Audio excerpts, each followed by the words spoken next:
Ladies and gentlemen, boys and girls, children of all ages, Jeffrey Powers here. Welcome to Geek Smack, the show where we smack the geek out of you like Google smacking the feed burner out of you. Yeah, we're going to talk about that. We're going to talk about how a lot of websites that really depended on Feedburner are now going to lose that service simply because Google thinks that, Feedburner is no longer important in the structure. We're also going to talk about Microsoft. We're going to talk about the iPhone, Samsung lawsuits.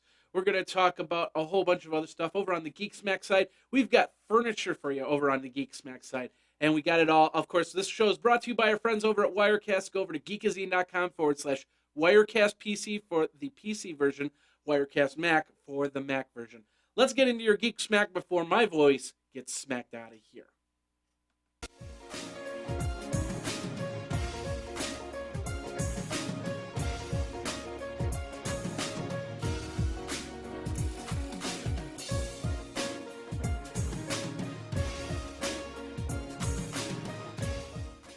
Ladies and gentlemen, boys and girls, children of all ages, Jeffrey Powers here. Welcome to Geek Smack, the show where we smack the geek out of you like any other show we did.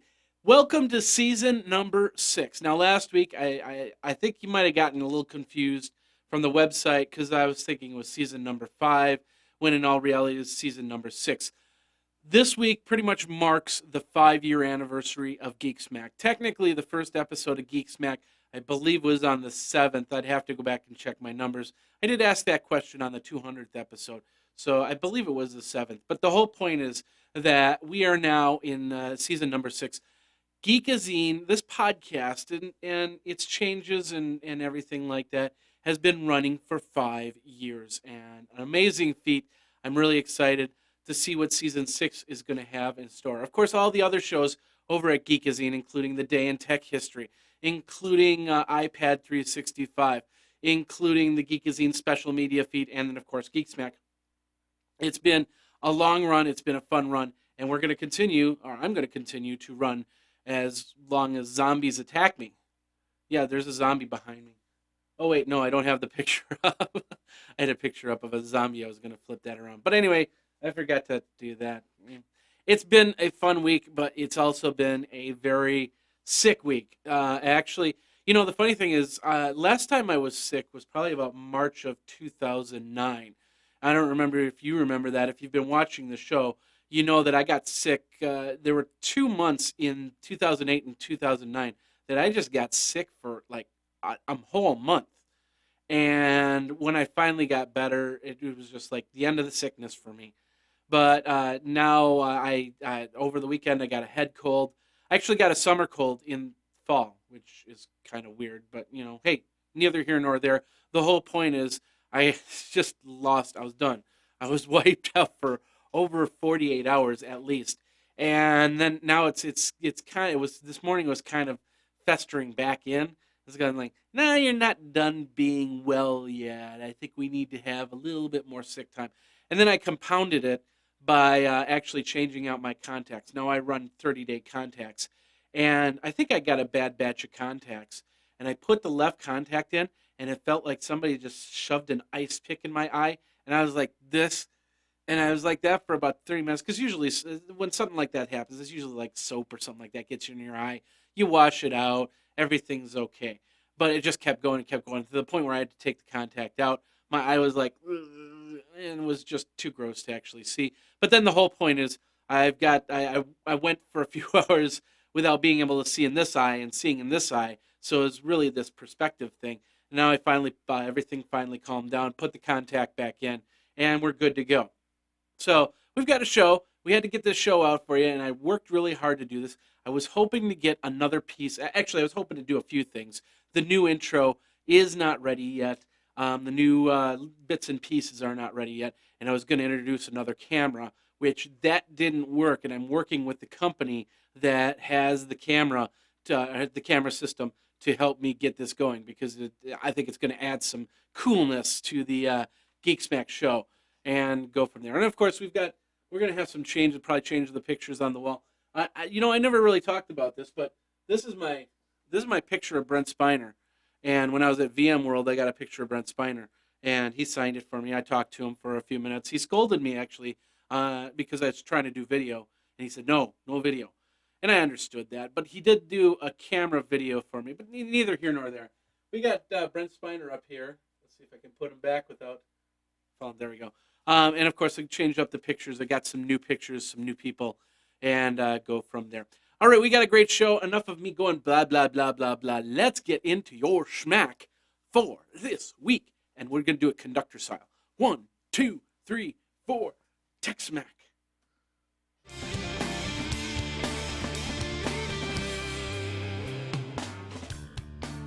All right. That's interesting. It's in 3D. Anyway, this episode is brought to you by our friends over at Zag. Z-A-G-G. Did you get your new iPhone 5? Did you get your iPad? I got my iPhone 5 and I had to get a case for it. That's where Zag comes in. Gets me cases. Gets me the invisible shield. Because apparently with the iPhone 5, it scratches really easily. So you should get an invisible shield onto your iPhone 5 as quick as possible, I say. I haven't gotten my invisible shield just yet, but I'm going to be getting that soon. Talk to the guys over at Zag and find out more about the cases. And now they're Extremeline, which is pretty cool. There's a lot of they feature brake protection on it. So if you drop your phone, you're assured that it's going to get fixed if for some reason it does break. So check it out. Go over to geekazine.com/Zag. That's geekazine.com/ZAGG for all your cases. All your invisible shields, the Folio, which is, I don't have my iPads over there. It's basically a Bluetooth keyboard. I can put my iPad on and turn it like a laptop. Lots of cool stuff. Check it over at geekazine.com/Zag. Geekazine.com/Zag. Use that code Geekazine for 20% off 3 items or less. That's not a Folio case.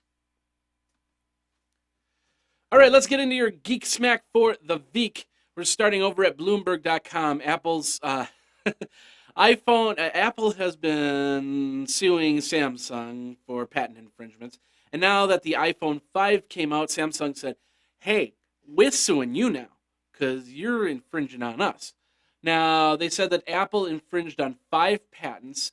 I'm not exactly sure what the patents are. I think they talked about... Yeah, it's basically they're just countersuing on different patents for the iPhone 5 in particular. It's not for the iPad or anything like that. But I have yet to see what the patents are for. So we'll see what happens in there. It's going to be in a trial that's not going to happen for 2 years. And I get frustrated with companies like these that throw back and forth and can't really just make a decision and say, hey, let's get this figured out and let's not get into lawsuits that are going to stretch out to 2014. I don't know. It's really frustrating to really get behind a company or set of companies if they fight like this. It's like a Hatfields and McCoy, except it's Apple and Samsung. Now, I just heard this morning that Samsung got the okay for certain devices to get sold in the United States again. They're still not in Germany or whatnot. It's just a big mess, and I understand that you got to protect your ideas. But once again, some of these ideas are really silly, like using a swipe motion to unlock the screen and stuff like that. That's just wrong. Period. Neither here nor there. I can't really change anything. I can only change how this place looks, and that's pretty much it. And then go from there. If you want to check it out, go over to Bloomberg.com. That's where we have the article. From Bloomberg over to Forbes.com, WikiLeaks and Pirate Bay were raided by Swedish police. They took 14 servers, and they're looking. They did this on Monday. They're looking for something, but I don't think they mentioned what they're looking for just yet. It's an ongoing investigation. So they raided the office, took 14 servers. Amazing stuff. If you want to read more on this, go over to Forbes.com. Moving on from there, congratulations to Google. This is over on SanFranciscoGate.com. We'll just put this up here. Congratulations to Google because it now surpassed Microsoft. Excuse me. And it surpassed Microsoft as the number 2 high-tech company. And, of course, the number 1 high-tech company is, of course, Apple. So it's now Apple, Google, Microsoft. So Microsoft, hopefully with their Surface, their tablet initiative, they'll push themselves back up to number 2. It's going to be an interesting fight. We'll see what happens. But congratulations to Google on there. I noticed something's a little low. Hold on 1 second here. All right, I pushed up the volumes a little bit, so you've been a little bit better to hear. How's that? So let's move on from there.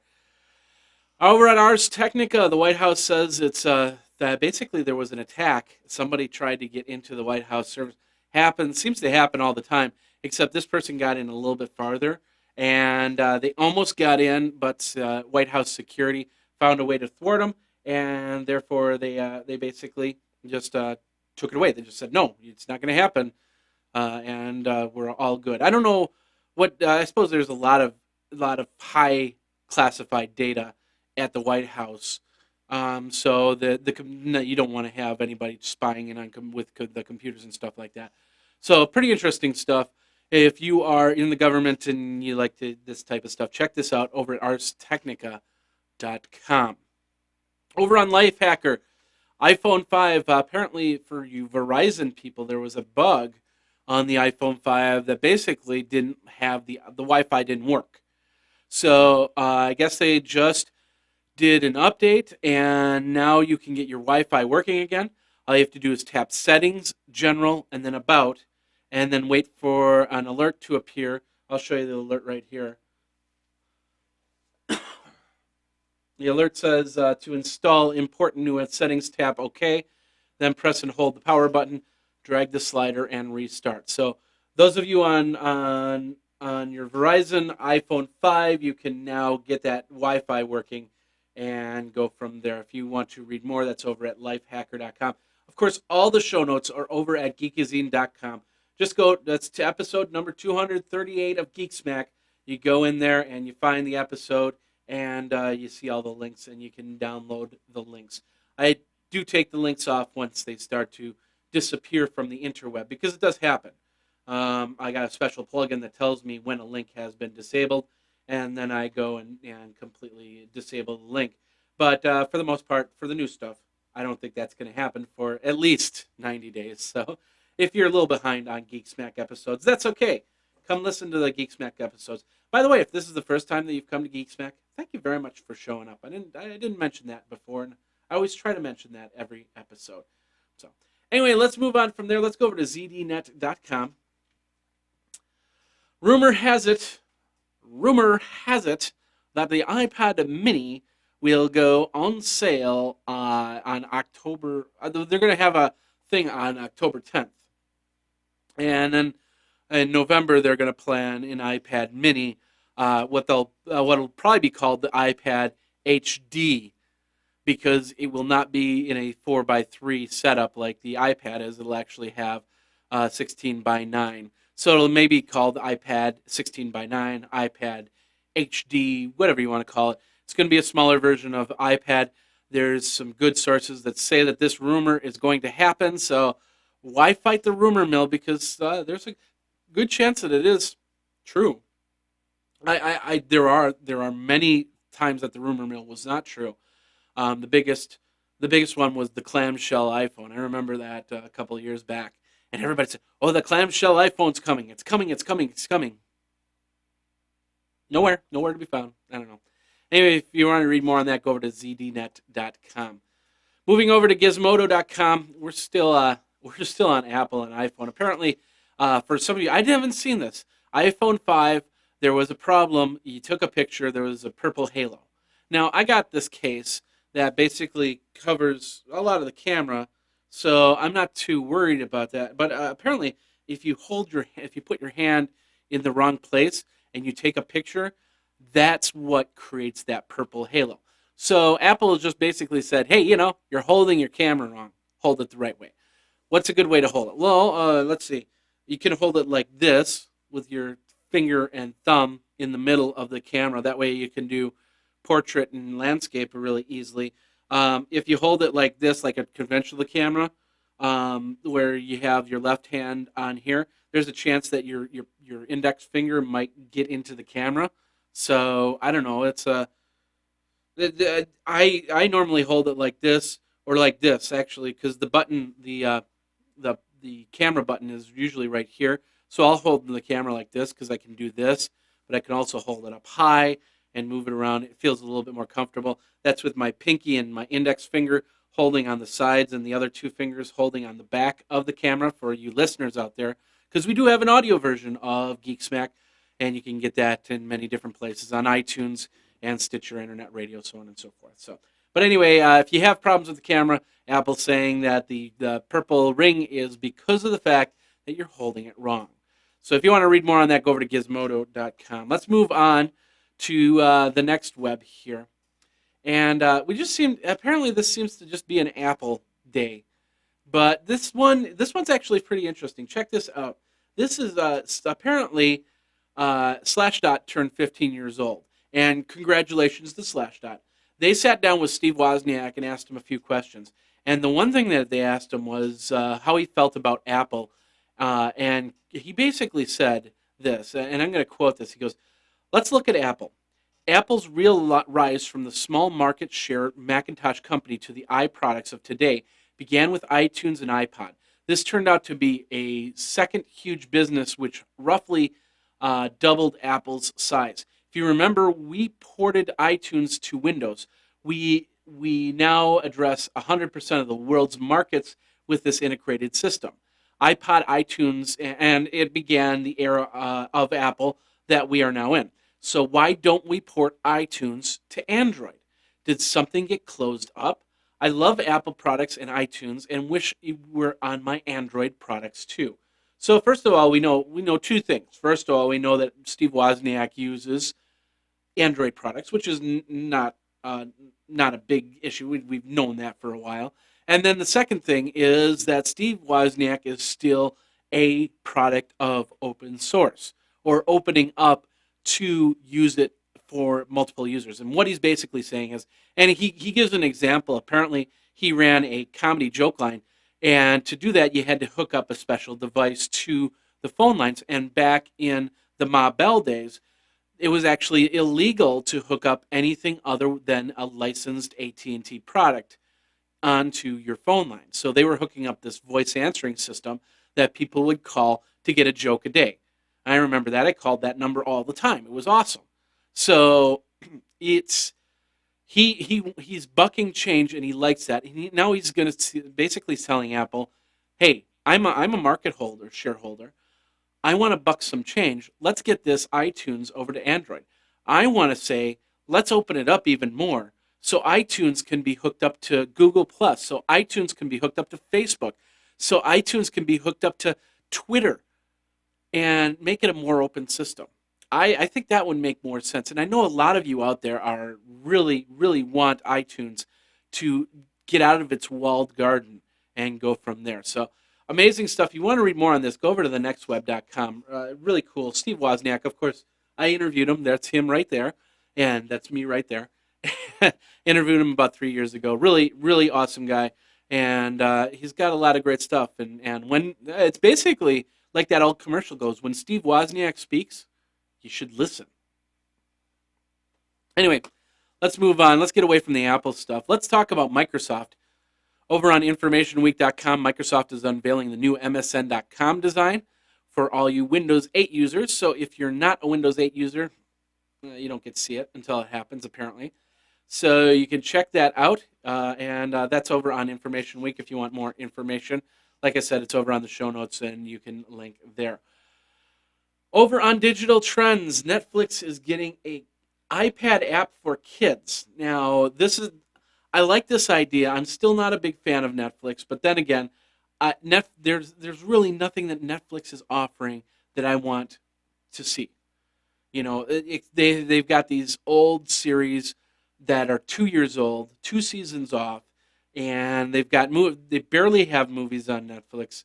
So I don't have the service. Jennifer, my girlfriend, she does have the service, but it's just nothing. And now they have this iPad app that's geared towards kids, which is great because we went down to her sister's place, and they turned on Netflix. They've actually cut their cable. They turned on Netflix, and they just basically watched Sesame Street and all these other kids shows on Netflix through their Apple TV. So there is a place for it. It's just not for me. And now there's an iPad app, so if your kids are really yammering for more and more cartoons and stuff like that, you can give them an iPad. You can. I don't know.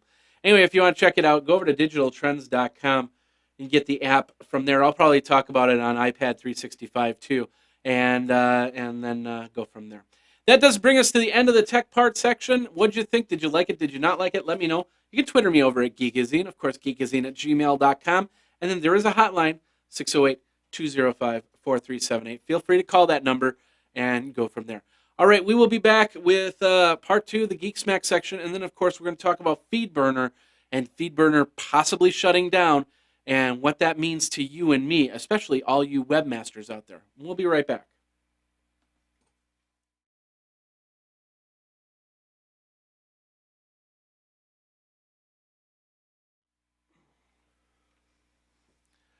All right, stop dreaming, start streaming. That's what the Roku's all about. Check it out, the Roku box we've got, and it's amazing thing. They just added the remote control feature for your iPhone.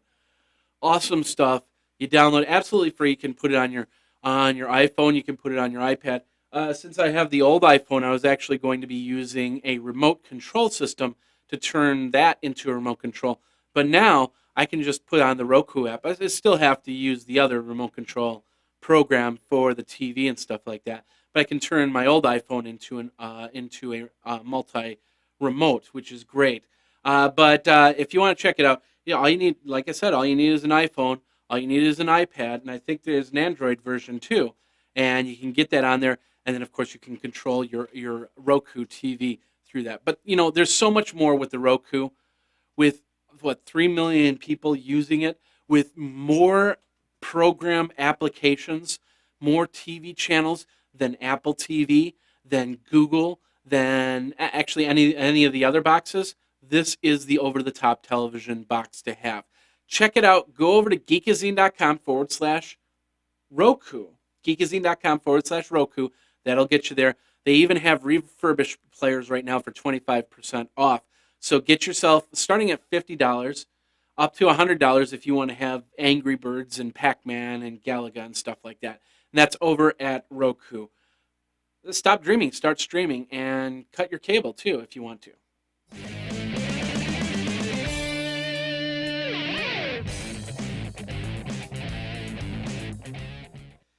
All right, that was interesting. Apparently it didn't play the second part, the Geek Smack. I have to figure out why that is. Usually that's probably because of frame rate. But it's a small little problem. Fix it out and go from there. Let's get into your Geek Smack side, because we got a lot of cool stuff. And we're going to start over on thefancy.com. If you're a Pac-Man geek, you'll love this. This is the Pac-Man remote control racers. So you could either be a ghost or you could be Pac-Man. You get a nice clear area of the floor, and you can race around. Maybe put together a little maze or something like that, and have Pac-Man and the ghosts race and see who wins. So pretty cool stuff. I don't think there was a price on that. No, there is a price, $60, and that's over at thefancy.com. You can check that out. All right, our Kickstarter of the week is, you've probably heard about 3D printers. A lot of 3D, and I was at TechCrunch Disrupt. That was the conference, and they had MakerBot had their 3D printers, which were great. And of course, I did the video with the comb, and I comb my beard and stuff like that. So you can make some really cool stuff. A lot of 3D models, but a lot of people have found that these 3D models were okay, but you had to do a lot of post shaping to it to get it clean and take off all the little bits and pieces. Apparently, and there's 23 days to go on this Kickstarter. This is called the Form 1, and it is a 3D printer. It looks like a popcorn maker, but it's a 3D printer that is a little bit higher end. So we'll go down here a little bit, and we'll show you some of the 3D models that it's made right there, like the Eiffel Tower, some bird cages, a necklace. I saw a chain being made, and actual plastic chain. It's just amazing. You can make yourself chess pieces and stuff like that. They had one they showed. Here we go. This is, if you have the one on the right is the higher resolution, the Form 1's 3D printer, as opposed to some 3D printers They're lower resolution, so therefore they look a little bit more jaded. They might not work. You might have to do it a few times to get it to look good. As you can see the bird cage, it kind of looks like there's a whole bunch of dust or spider webs on the bird cage instead of an actual bird cage. So pretty cool stuff. That's over on the Kickstarter.com. We've got the link in the show notes to go there. Over on Dorkazine, the sister site to Geekazine, if you are a fan of Star Wars, then you'll love this. It's a trap. It's the Admiral Akbar.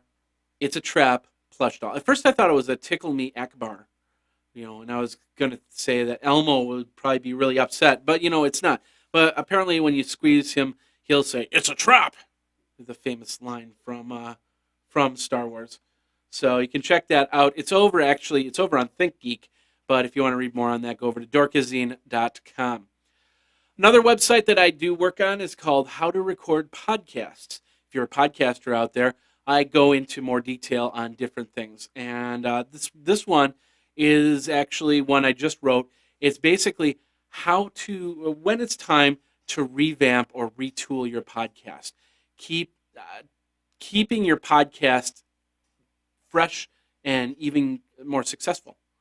And it's over at howtorecordpodcasts.com. I'll show you the link right here.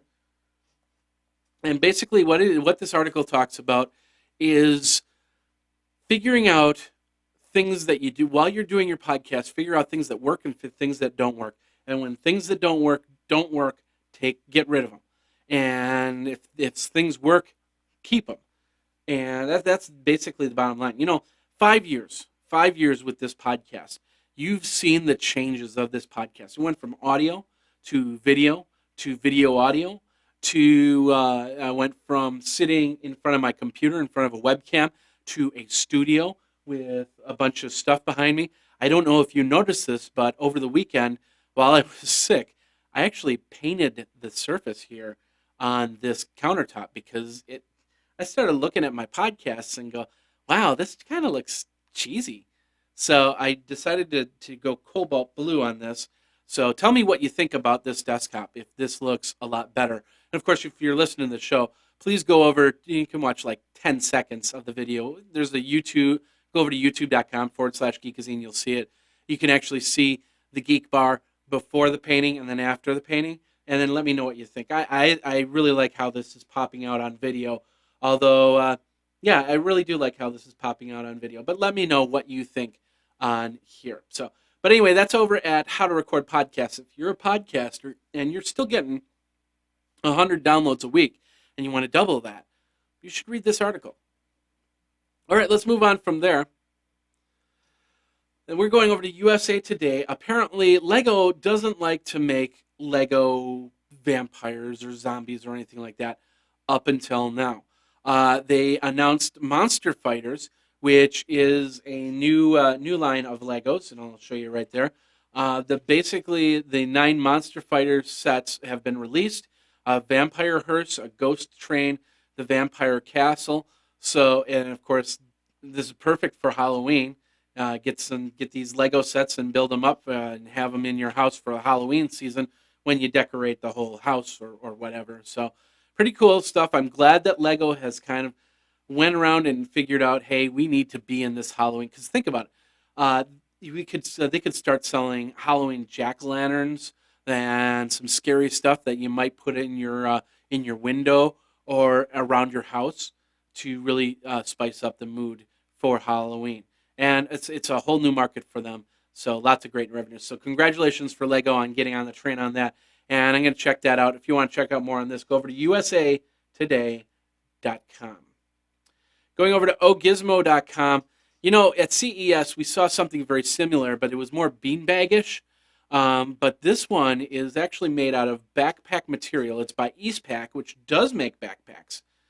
And what it is a couch that you could probably put in your man cave. You could probably put in your house for that matter. And it's got all these extra pockets and zippable pockets. I don't think it folds up into a backpack because that's what I was led to believe at first. But it's a foam couch that has all these pockets. So if you want to store your iPad in one pocket, you want to store your iPhone in another pocket, headphones, other stuff. This is a great dorm device or man cave or something like that. So pretty cool. The only problem is the price. And the price, for some reason, this backpack sofa is somewhere around, I think it was like $2,000. 1,639 pounds, which comes out to $2,100 or something like that. But check it out. This is over on ogizmo.com. It's the Eastpak backpack, and yeah, pretty cool. All right. I talked about my friend Paul and Caffeination. He did the podcast, Caffeination podcast. They since pod faded, but they still have Caffeination over at caffeination.com, and they post a lot of geek stuff over there. And this one is actually pretty cool, so I thought I'd link to that. This is the Angry Birds fruit snacks. So apparently Paul tried off some fruit snacks for the Angry Birds, and I have yet to try them myself. But he says that the kids loved them and can't wait to get more. So if you want to check that out, go over to caffeination.com. Once again, the links are all in the show notes. And then finally, last part of Geek Smack, it's over at Geekaloogie, and pretty cool. I love it when people think outside a box, and I think this is because of the fact this movie, was it Hard Hat Harry or whatever it is, about the villain that wants to be a good guy for a change, is coming out, and so Geekaloogie posted if Disney villains have actually won. So if they actually, well, they didn't go good, but they more became the center of attention. So they have a bunch of pictures here, like I'll show the first one here, and of course we see. I'll do this. We popular Disney movie, and of course they won. Excuse me. Sorry, I had to laugh there for a second, but they got some pictures there. Here's another one. If Disney had won, so I'm not going to show you too many pictures here. Of course, they're all turned to stone on that one. So check that all out. It's over at geekaloogie.com. You can check it out. And like I said, all the links are in the show notes. Now, as you can hear, my voice is starting to go, so we're actually towards the end of Geek Smack. We're going to get into the featured section, Feedburner, Going Bye-Bye, or Is It, or What's Going to Happen? And we're going to do that next.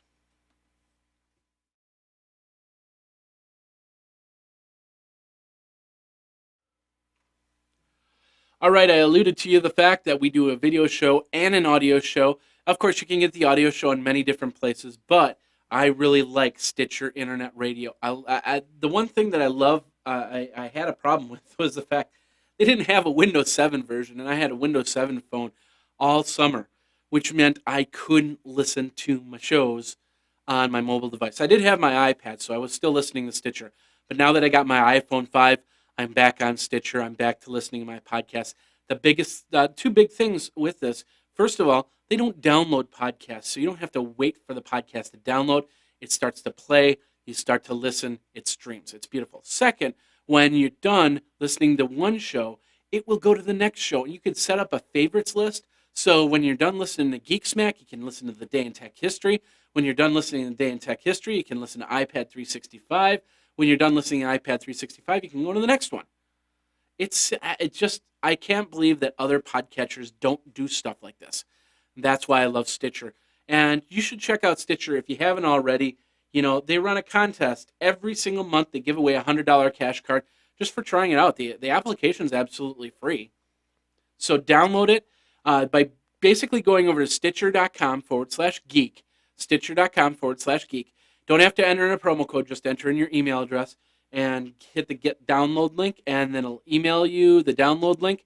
You'll download it for your Apple, your Android, your BlackBerry, or your WebOS, and get that going. So Stitcher Internet Radio, cool stuff. Thank you very much for being a longtime sponsor of Geek Smack. All right, ladies and gentlemen, boys and girls, let me just page down here a second. We are towards the end of the show. Everything's going slow. Hello, there we go. Let's talk about Feedburner. I remember when I heard for the first time that I was basically told, hey, you shouldn't put Feedburner on your site.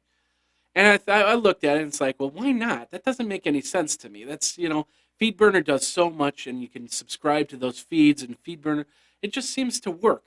It looks good. And so I kind of shrugged that aside. I put up Feedburner, but I always told myself I was never going to be dependent on Feedburner. It was going to hopefully bring some extra traffic in, but if it was to go away tomorrow, I wouldn't worry about it too much. And of course, if I could put AdSense on it, I could make a couple extra bucks while I'm doing it because, this is a business. This is about making some money for me on there. So anyway, I am just floored on the idea that the rumor of Feedburner is getting shut down, especially when RSS feeds are still relevant. How could a company shut down something that so many websites and basically make money with? It might have been wrong. I don't know.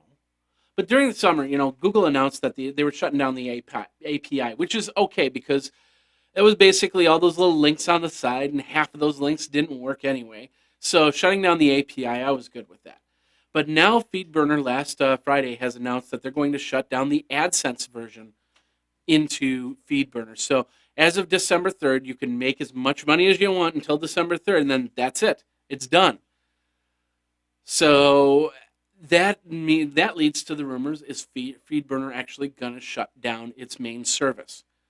And a lot of people are saying yes.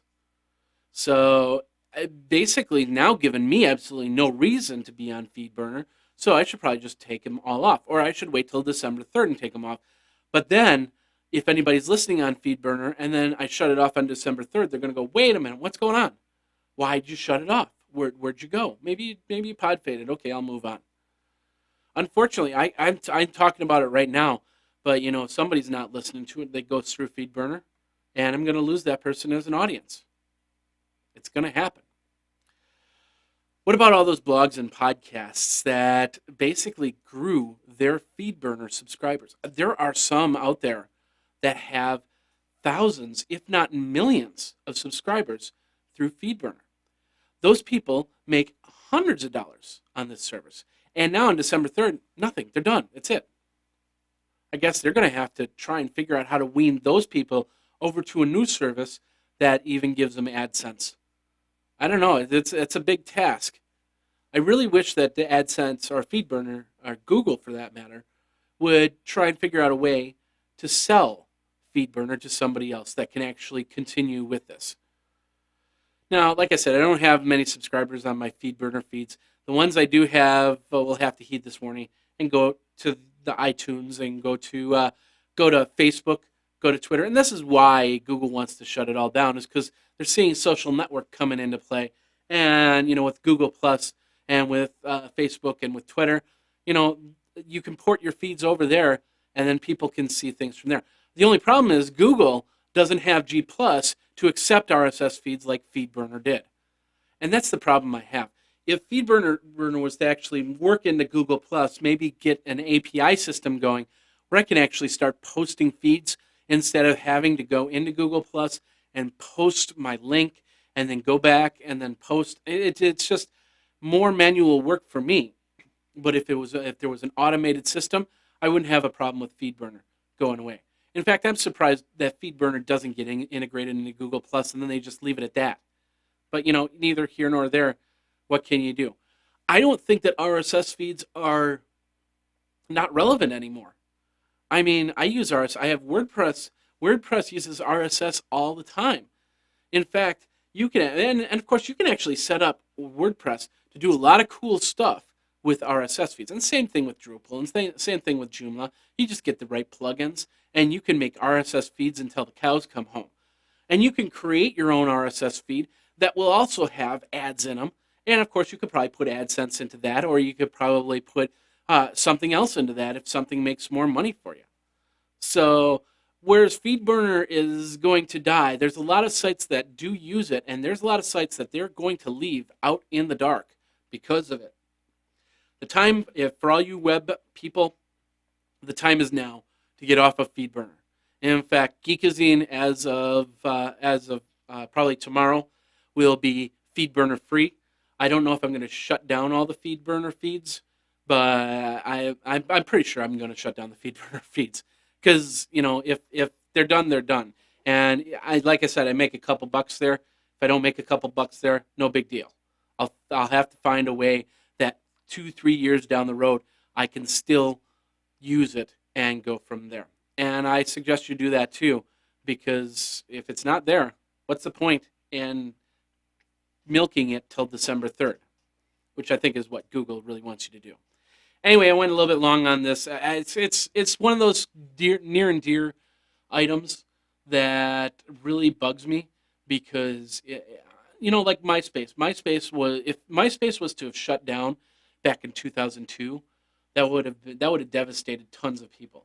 Shutting it down when they shut it down, yeah, a lot of people were upset, but they understood it was time to shut it down. I don't think it's time to shut down Feedburner. That's my opinion. But what's your opinion? Do you have a website that uses Feedburner? Are you going to miss or lose a whole bunch of revenue simply because this is getting shut down? Let me know. Twitter me at Geekazine. Of course, geekazine@gmail.com. And then, of course, the hotline at 608-205-4378. And ladies and gentlemen, boys and girls, wow, only one time I had to cough. My throat is drier than the Sahara Desert right now. It's time for me to go. One more thing before we go. I forgot to mention the podcast awards are in full bloom. They're going until the nominations till October 15th. You can definitely nominate Geek Smack, but I'm asking everybody to nominate the Day in Tech History for the education section. Day in Tech History for the education section, www.dayintechhistory.com. That's over at podcastawards.com. I'd appreciate it much.